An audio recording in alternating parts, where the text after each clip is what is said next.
الحمد للہ رب العالمین والصلاة والسلام علی خاتم النبیین اما بعد فاعوذ باللہ من الشیطان الرجیم بسم اللہ الرحمن الرحیم۔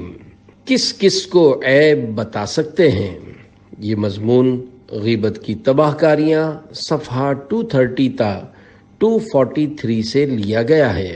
دعائے عطار یا رب المصطفیٰ، جو کوئی 17 صفحات کا رسالہ کس کس کو عیب بتا سکتے ہیں پڑھ یا سن لے، اسے اپنی زبان کا درست استعمال کرنے کی توفیق عطا فرما کر جنت الفردوس میں اپنے پیارے پیارے آخری نبی صلی اللہ علیہ وآلہ وسلم کا پڑوس نصیب فرما، آمین بجاہ خاتم النبیین صلی اللہ علیہ وآلہ وسلم۔ درود شریف کی فضیلت۔ حضرت شیخ ابو بکر شبلی رحمۃ اللہ علیہ ایک روز بغداد معلیٰ کے جید عالم حضرت ابو بکر بن مجاہد رحمۃ اللہ علیہ کے پاس تشریف لائے۔ انہوں نے فوراً کھڑے ہو کر ان کو گلے لگا لیا اور پیشانی چوم کر بڑی تعظیم کے ساتھ اپنے پاس بٹھایا۔ حاضرین نے عرض کی، یا سیدی، آپ اور اہل بغداد آج تک انہیں دیوانہ کہتے رہے ہیں، مگر آج ان کی اس قدر تعظیم کیوں؟ جواب دیا، میں نے یوں ہی ایسا نہیں کیا، الحمدللہ آج رات میں نے خواب میں یہ ایمان افروز منظر دیکھا کہ حضرت ابو بکر شبلی رحمۃ اللہ علیہ بارگاہ رسالت میں حاضر ہوئے تو سرکار دو عالم صلی اللہ علیہ وآلہ وسلم نے کھڑے ہو کر ان کو سینے سے لگا لیا اور پیشانی کو بوسہ دے کر اپنے پہلو میں بٹھا لیا۔ میں نے عرض کی، یا رسول اللہ صلی اللہ علیہ وآلہ وسلم، شبلی پر اس قدر شفقت کی وجہ؟ اللہ پاک کے محبوب صلی اللہ علیہ وآلہ وسلم نے غیب کی خبر دیتے ہوئے فرمایا کہ یہ ہر نماز کے بعد یہ آیت پڑھتا ہے، لَقَدْ جَاءَكُمْ رَسُولٌ مِّنْ أَنفُسِكُمْ عَزِيزٌ عَلَيْهِ مَا عَنِتُّمْ حَرِيصٌ عَلَيْكُمْ بِالْمُؤْمِنِينَ رَءُوفٌ رَحِيمٌ۔ ترجمہ کنز الایمان۔ بے شک تمہارے پاس تشریف لائے تم میں سے وہ رسول جن پر تمہارا مشقت میں پڑنا گرا ہے، تمہاری بھلائی کے نہایت چاہنے والے، مسلمانوں پر کمال مہربان، اور اس کے بعد مجھ پر درود پڑھتا ہے۔ صلو علی الحبیب صلی اللہ علی محمد۔ سنتوں بھرے اجتماع میں رحمتوں کا نزول ہوتا ہے۔ پیارے پیارے اسلامی بھائیوں، انشاءاللہ الکریم سنتوں بھرے اجتماع میں مانگی جانے والی دعائیں ضرور رنگ لاتی ہیں، کیونکہ وہاں اللہ و رسول صلی اللہ علیہ وآلہ وسلم کا ذکر ہوتا ہے۔ حضرت امام سفیان بن عیینہ رحمۃ اللہ علیہ فرماتے ہیں، عند ذکر الصالحین تنزل الرحمہ، یعنی نیک لوگوں کے ذکر کے وقت رحمت الہی اترتی ہے۔ جب نیک بندوں کے تذکروں پر رحمتوں کا نزول ہوتا ہے تو جہاں اللہ و رسول صلی اللہ علیہ وآلہ وسلم کا ذکر خیر ہوگا وہاں رحمتیں کیوں نازل نہ ہوں گی، اور جہاں چھما چھم رحمتیں برس رہی ہوں وہاں دعائیں کیوں قبول نہ ہوں گی۔ حضرت ابو ہریرہ اور حضرت ابو سعید رضی اللہ عنہما فرماتے ہیں کہ ہم دونوں رسول کریم صلی اللہ علیہ وآلہ وسلم کی بارگاہ بے کس پناہ میں حاضر تھے کہ رسول اللہ صلی اللہ علیہ وآلہ وسلم نے فرمایا، جو قوم اللہ پاک کا ذکر کرنے کے لیے بیٹھتی ہے فرشتے انہیں گھیر لیتے ہیں اور رحمت انہیں ڈھانپ لیتی ہے اور ان پر سکینہ نازل ہوتا ہے، اور اللہ پاک اپنے فرشتوں کے سامنے ان کا ذکر فرماتا ہے۔ میراث جلد 3 صفحہ 305 پر ہے۔ سکینہ سے مراد یا تو خاص ملائکہ ہیں یا دل کا نور یا دلی چین و سکون ہے۔ ذکر کسے کہتے ہیں؟ اللہ اور حق ہو کی ضربیں لگانا بے شک ذکر ہے، تاہم تلاوت قرآن، حمد و ثنا، مناجات و دعا، درود و سلام، نعت و منقبت، خطبہ، درس، سنت و بھرا بیان وغیرہ بھی ذکر اللہ میں شامل ہیں۔ یقیناً دعوت اسلامی کے سنت و بھرے اجتماعات بھی ذکر کے حلقے ہیں۔ سارے عالم کو ہے تیری ہی جستجو، جن و انس و ملک کو تیری آرزو، یاد میں تیری ہر ایک ہے سو بسو، بن میں وحشی لگاتے ہیں ضربات ہو۔ اللہ اللہ اللہ اللہ، صلو علی الحبیب صلی اللہ علی محمد۔ پوری قوم کی غیبت کا مسئلہ۔ عاشقان رسول کی مدنی تحریک دعوت اسلامی کے مکتبۃ المدینہ کی کتاب بار شریعت 312 صفحات حصہ 16 صفحہ 173 پر ہے۔ کسی بستی یا شہر والوں کی برائی کی، مثلا یہ کہا کہ وہاں کے لوگ ایسے ہیں، یہ غیبت نہیں، کیونکہ ایسے کلام کا یہ مقصد نہیں ہوتا کہ وہاں کے سب ہی لوگ ایسے ہیں، بلکہ بعض لوگ مراد ہوتے ہیں، اور جن بعض کو کہا گیا وہ معلوم یعنی پرٹیکولر نہیں۔ غیبت اس صورت میں ہوتی ہے جب معین و معلوم یعنی جو پہچانے جا سکیں ایسے اشخاص کی برائی ذکر کی جائے، اور اگر اس کا مقصود وہاں کے تمام لوگوں کی برائی کرنا ہے تو یہ غیبت ہے۔ لنگڑے کی نقالی۔ کسی لنگڑے کی نقالی میں لنگڑا کر چلنا، نیز کسی مخصوص مسلمان کی کسی بھی خامی کی نقل اتارنا غیبت ہے، بلکہ زبان سے غیبت کرنے سے بھی زیادہ برا ہے، کیونکہ نقل کرنے میں پوری تصویر کشی اور بات کو سمجھانا پایا جاتا ہے، جبکہ کہنے میں وہ بات نہیں ہوتی۔ نام لیے بغیر غیبت کرنا۔ نام لیے بغیر غیبت کرنا گناہ نہیں، ہاں اگر نام تو نہ لیا مگر جس کو کہہ رہا ہے وہ سمجھ رہا ہے کہ کس کے بارے میں بات ہو رہی ہے تو اب غیبت ہے۔ منہ پر بھی کہہ سکتا ہوں۔ غیبت کرنے والے کا یہ سمجھنا یا کہنا کہ میں اس کے منہ پر بھی کہہ سکتا ہوں، اس کو غیبت کے گناہ سے نہیں بچا سکتا، کیونکہ غیبت کے حرام ہونے کی اصل وجہ ایذائے مسلم ہے، اور منہ پر کہنے سے اس کا دل زیادہ دکھے گا، تو یہ اور بھی بڑا گناہ ہوا۔ جس کی برائی کی گئی وہ ہنسنے لگا، اس کا مطلب ہرگز یہ نہیں کہ وہ اپنی برائی سن کر جھوم اٹھا ہے۔ فطرتاً عام آدمی اپنی تعریف سن کر ہی خوش ہوتا ہے، اپنی مذمت سن کر کوئی خوش نہیں ہوتا، لہذا اپنی مذمت سن کر ہنسنا یہ کھسیانی ہنسی ہوتی ہے کہ آدمی مروت میں یا اپنی جھیپ مٹانے کے لیے ایسے موقع پر ہنستا ہے، حالانکہ اندرونی طور پر اس کا دل جل رہا ہوتا ہے۔ بند الفاظ میں غیبت۔ تعریض یعنی بند الفاظ میں بھی غیبت ہو سکتی ہے۔ مثلا کسی کی برائی کا تذکرہ ہوا تو کہا الحمدللہ میں ایسا نہیں ہوں، یہ غیبت ہے، کیونکہ یہ بھی برائی کرنے کا ہی ایک انداز ہے، اس کا صاف مطلب یہی ہوا کہ وہ ایسا ہے۔ کچھ کہوں گا تو غیبت ہو جائے گی۔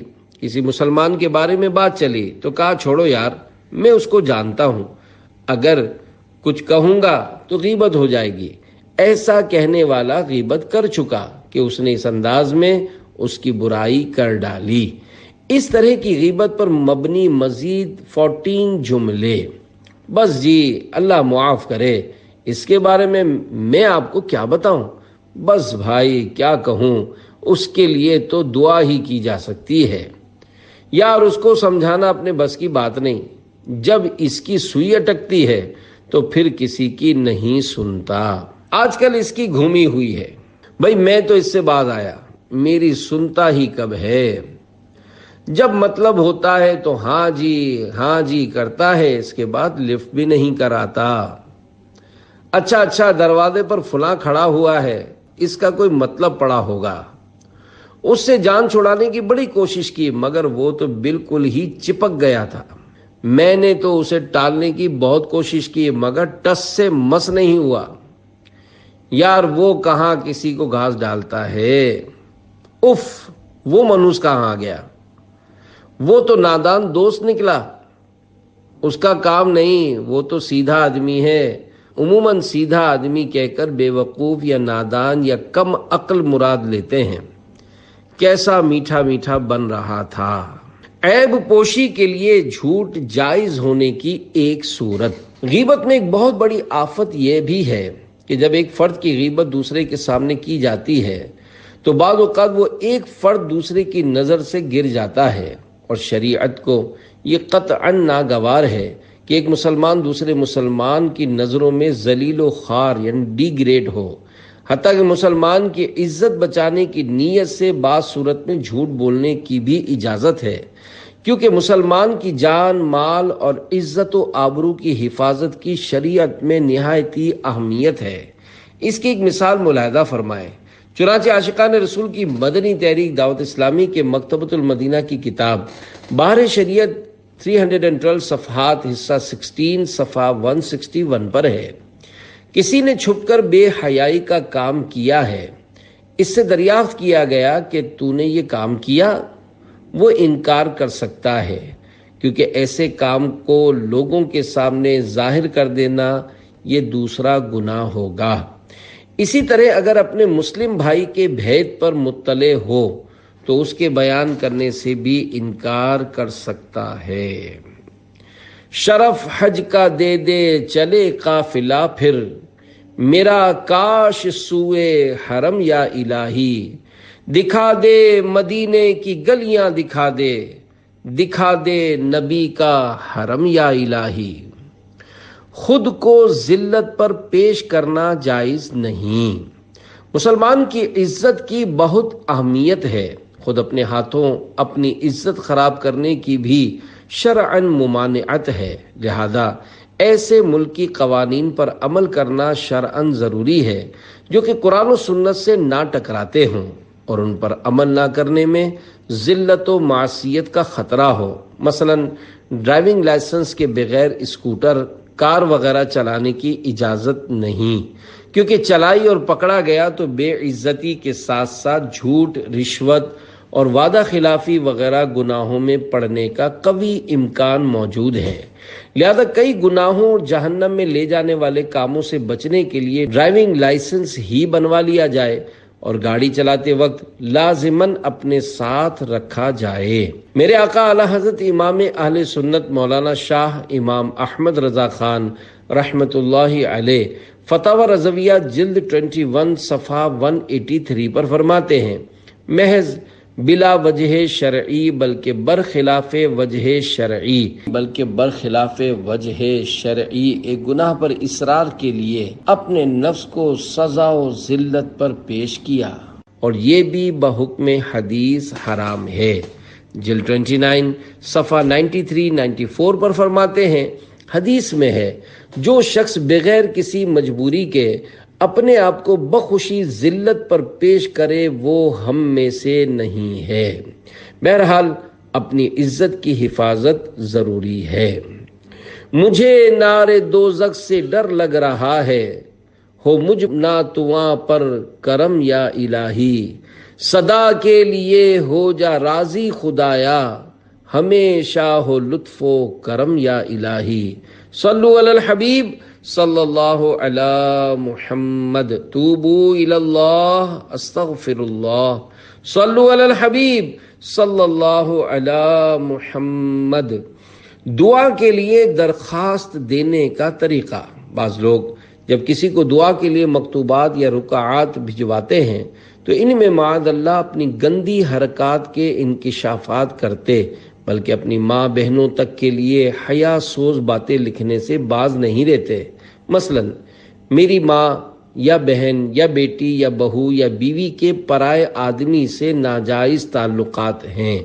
حد تو یہ ہے کہ اسلامی بہنیں بھی احتیاط نہیں کرتی، ان کو اس امر کا قطعاً احساس ہی نہیں ہوتا کہ ہماری تحریر نہ جانے کون کون پڑھتا ہوگا اور اس پڑھنے والے کو کیسے کیسے وساوس آتے ہوں گے۔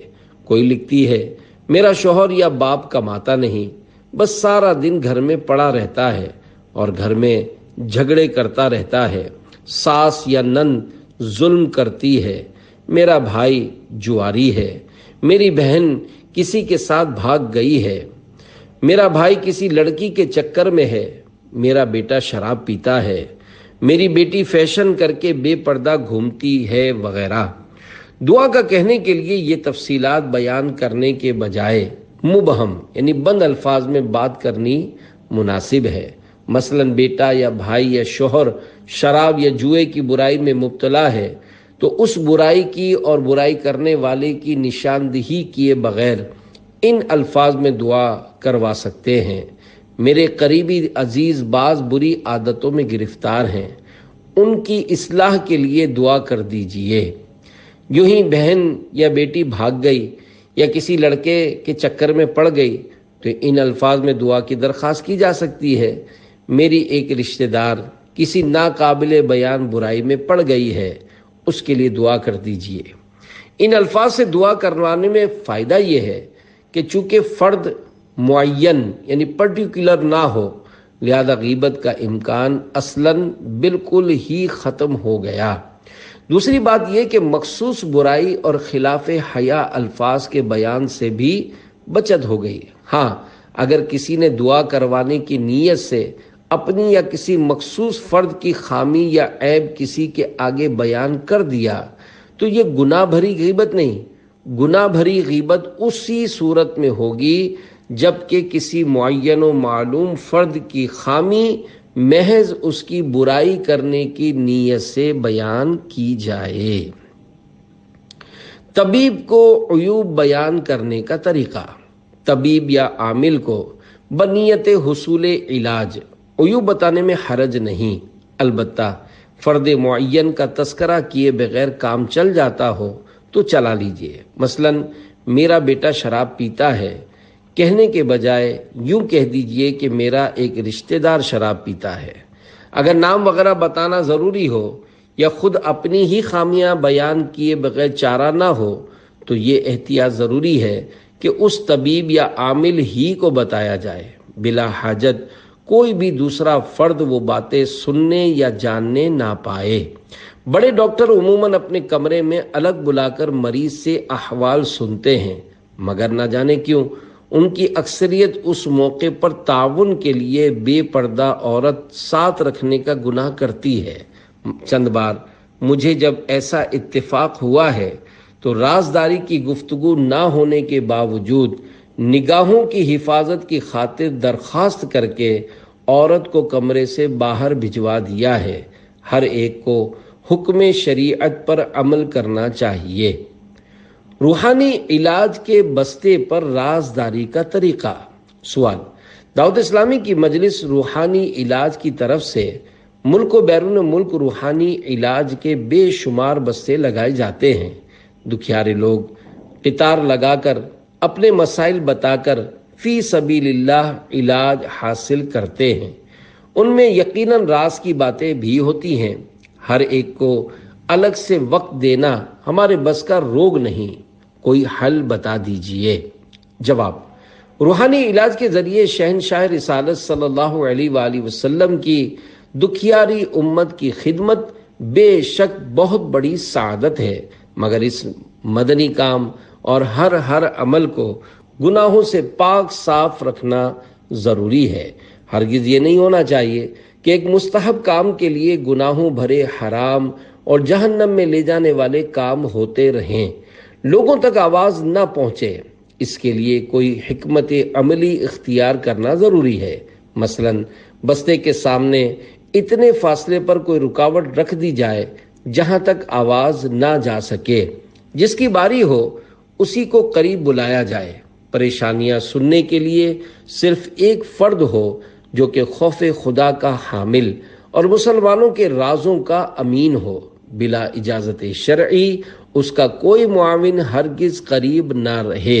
نیز درج ذیل مضمون کا بینر یا بورڈ بنوا کر حتی الامکان بستے کے عین اوپر کی جانب اس طرح لگا دیا جائے کہ قطار میں موجود ہر فرد بآسانی پڑھ سکے۔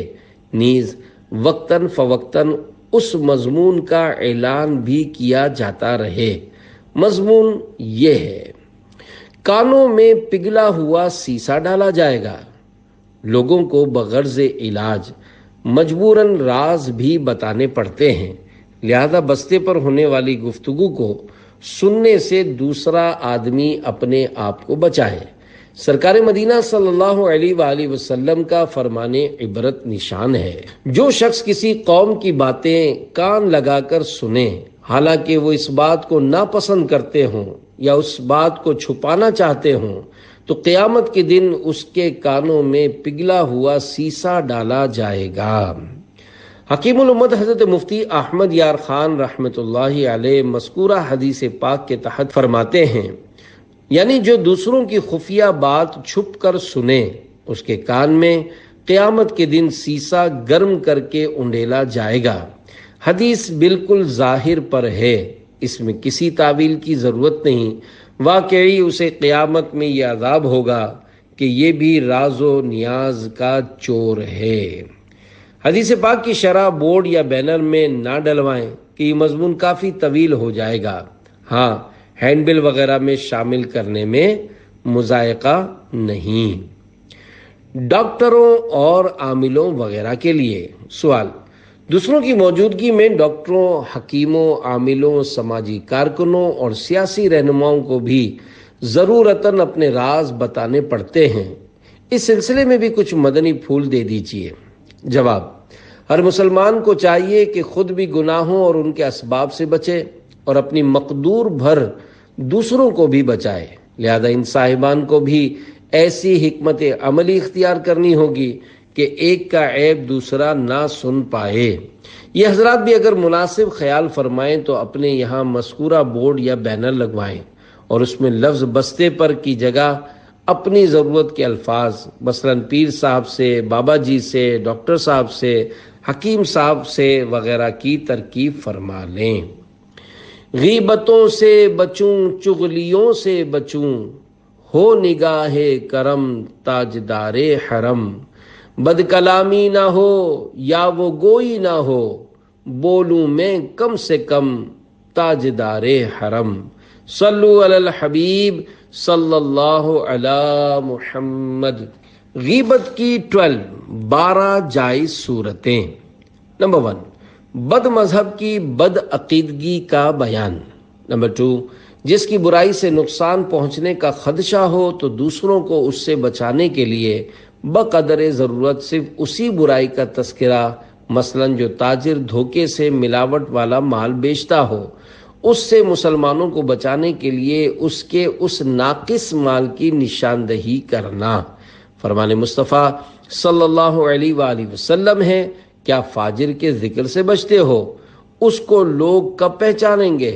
فاجر کا ذکر اس چیز کے ساتھ کرو جو اس میں ہے تاکہ لوگ اس سے بچیں۔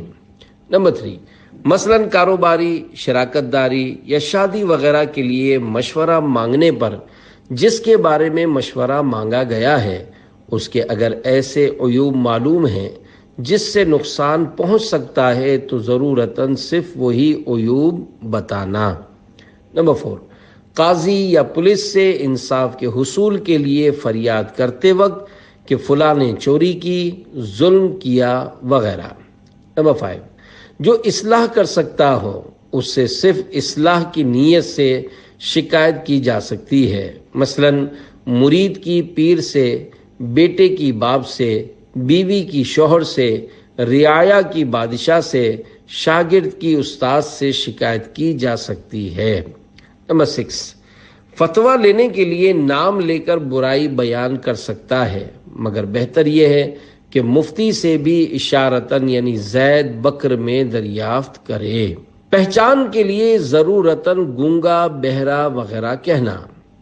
نمبر 7، کسی کے جسمانی عیب مثلاً اندھا، موٹا وغیرہ صرف پہچان کے لیے کہنا جبکہ وہ اس علامت سے معروف یعنی پہچانا جاتا ہو۔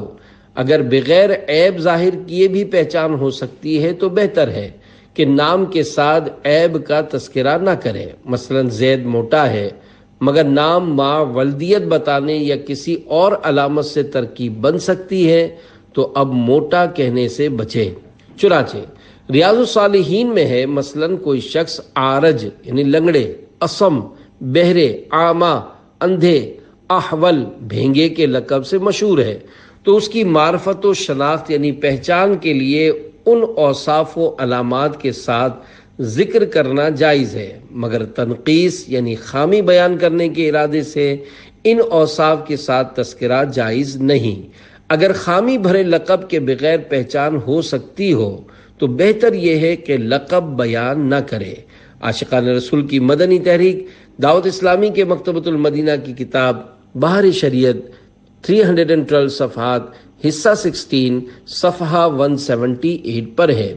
بعض مرتبہ محض پہچاننے کے لیے کسی کو اندھا یا کانا یا ٹھنگنا یا لمبا کہا جاتا ہے، یہ غیبت میں داخل نہیں۔ جو کھلم کھلا برائی کرتا ہو اس کی غیبت۔ نمبر 8، کھلم کھلا لوگوں سے مال چھین لینے، علل اعلان شراب پینے، داڑھی منڈانے یا ایک مٹھی سے گھٹانے وغیرہ وغیرہ علانیہ گناہ کرنے والے کہ جن کو ان گناہوں کے معاملے میں لوگوں سے حیا نہ رہی ہو، ان کی صرف ان باتوں کا تذکرہ کرنا۔ نمبر 9، ظالم حاکم کے ان مظالم کا بیان کرنا بھی جائز ہے جو کھلم کھلا کرتا ہو۔ ہاں، ظالم بھی جو برا عمل چھپ کر کرتا ہو اس کا بیان غیبت ہے۔ عاشقان رسول کی مدنی تحریک دعوت اسلامی کے مکتبۃ المدینہ کی کتاب بہار شریعت 312 صفحات حصہ 16 صفحہ 177 پر ہے۔ جو شخص علانیہ برا کام کرتا ہے اور اس کی کوئی پرواہ نہیں کہ لوگ اسے کیا کہیں گے، اس کی اس بری حرکت کا بیان کرنا غیبت نہیں، مگر اس کی دوسری باتیں جو ظاہر نہیں ہیں ان کو ذکر کرنا غیبت میں داخل ہے۔ حدیث میں ہے کہ جس نے حیا کا حجاب اپنے چہرے سے ہٹا دیا اس کی غیبت نہیں۔ اے عاشقان رسول، حضرت علامہ سید مرتضیٰ زبیدی رحمۃ اللہ علیہ فرماتے ہیں، یاد رہے اس سے یعنی علل اعلان جرم کرنے والے کے اس جرم کے تذکرے سے صرف لوگوں کی خیر خواہی مقصود ہو۔ ہاں، جس شخص نے اپنا غصہ یا بھڑاس نکالنے یا اپنے نفس کا انتقام لینے کے لیے فاسق معلن کی مذموم صفات کو بیان کیا وہ گناہگار ہے۔ نمبر 10، بطور افسوس کسی کی برائی بیان کرنا۔ کسی نے اپنے مسلمان بھائی کی برائی افسوس کے طور پر بیان کی کہ مجھے نہایت افسوس ہے کہ وہ ایسے کام کرتا ہے۔ یہ غیبت نہیں، کیونکہ جس کی برائی کی اگر اسے خبر بھی ہو گئی تو اس صورت میں وہ برا نہ مانے گا۔ برا اس وقت مانے گا جب اسے معلوم ہو کہ اس کہنے والے کا مقصود ہی برائی کرنا ہے، مگر یہ ضرور ہے کہ اس چیز کا اظہار اس نے حسرت و افسوس ہی کی وجہ سے کیا ہو، ورنہ یہ غیبت ہے، بلکہ ایک قسم کا نفاق اور ریا اور اپنی مدح سرائی یعنی اپنے منہ اپنی تعریف ہے، کیونکہ اس نے مسلمان بھائی کی برائی بیان کی اور ظاہر یہ کیا کہ برائی مقصود نہیں، یہ نفاق ہوا، اور لوگوں پر یہ ظاہر کیا کہ یہ کام میں اپنے لیے اور دوسروں کے لیے برا جانتا ہوں، یہ ریا ہے۔ اور چونکہ غیبت کو غیبت کے طور پر نہیں کیا، لہذا اپنے کو صلحاء یعنی نیک بندوں میں سے ہونا بتایا، یہ تزکیہ نفس اور خود ستائی یعنی اپنے منہ اپنی تعریف ہوئی۔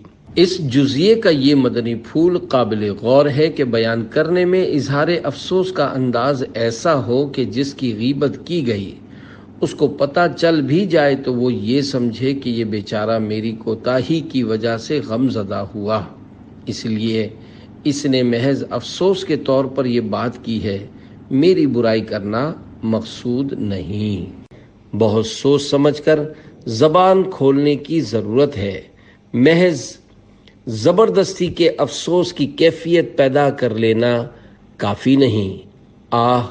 غیبت کا عذاب سہا نہ جا سکے گا۔